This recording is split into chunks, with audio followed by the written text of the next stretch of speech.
এটা কিসের মাংস রান্না করতেছো? এটা খাসির মাংস। আচ্ছা চলো আজ আমি ভিডিও করবো, তুমি রান্না করো। ওকে দাও। দে।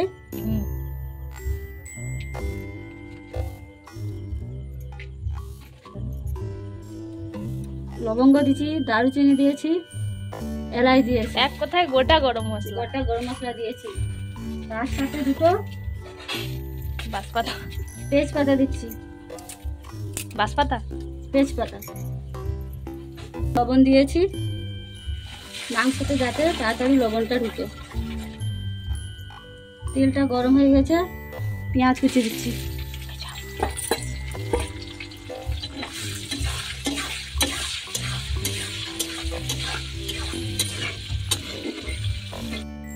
একটু লাল হয়ে আসছে, ওতে একটু কাশ্মীরি লঙ্কা গুঁড়া দিয়ে দিলাম যাতে আর একটু লাল লাল হয়ে কালার আসে।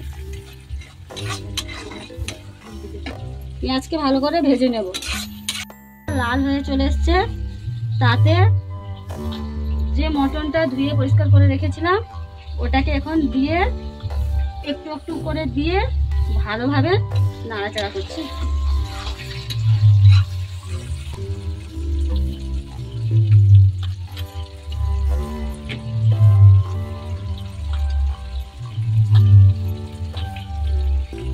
ভালোভাবে দিয়ে নাড়াচাড়া করছি। এখন কষিয়ে নিতে হবে ভালো করে, কষে কষে এখন মাটনের জলটা মরুক।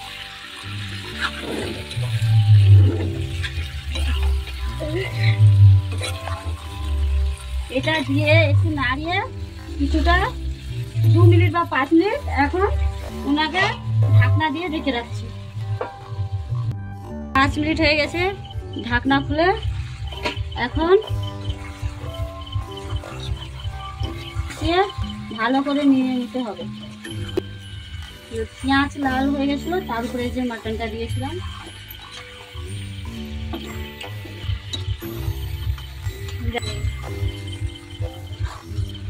তারপর আদা পেস্ট করা ছিল, আদা রসুন পেস্ট দিয়ে দিলাম পরিমাণ মতো। তারপর দিয়ে দিলাম জিরের গুঁড়ো কাঁচা, ধনিয়া গুঁড়ো, তারপর পরিমাণ মতো হলুদ দিয়ে দিলাম, তারপর কম করে পরিমাণ মতো লঙ্কা গুঁড়ো দিয়ে দিলাম। এটাকে কষিয়ে নিচ্ছি। এখন 10-15 মিনিট ভালো করে কষতে হবে। মাটনের স্বাদ সেইখানে যত পরিমাণ তুমি ভালো করে কষতে পারবে, লাল লাল হবে। আধ ঘন্টার মতো ভালোভাবে কষিয়ে এবার দিয়ে দিচ্ছি মটন মশলা। যে মটন মশলা পরিমাণ মতো মটন মশলা দিয়ে ভালোভাবে কষিয়ে নিচ্ছি।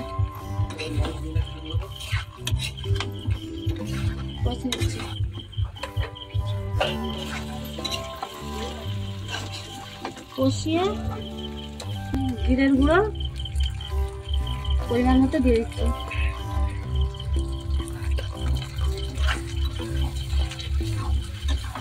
এবার তো পানি দিয়ে দিয়ে পানি দিয়ে কুকারে দিয়ে দেবো।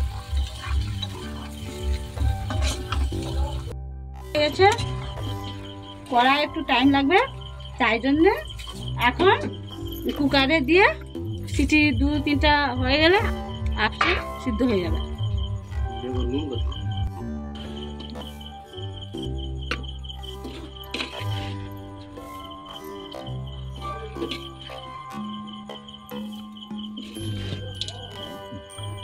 শাড়িগুলো আমার অনেক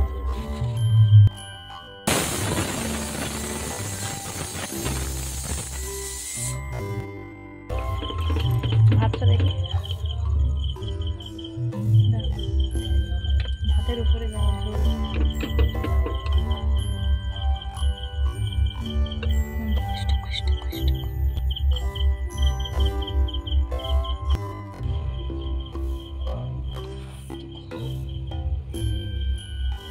ভালো। ভাত দিয়ে দেখা মটনটা করার পর ভালো দেখা।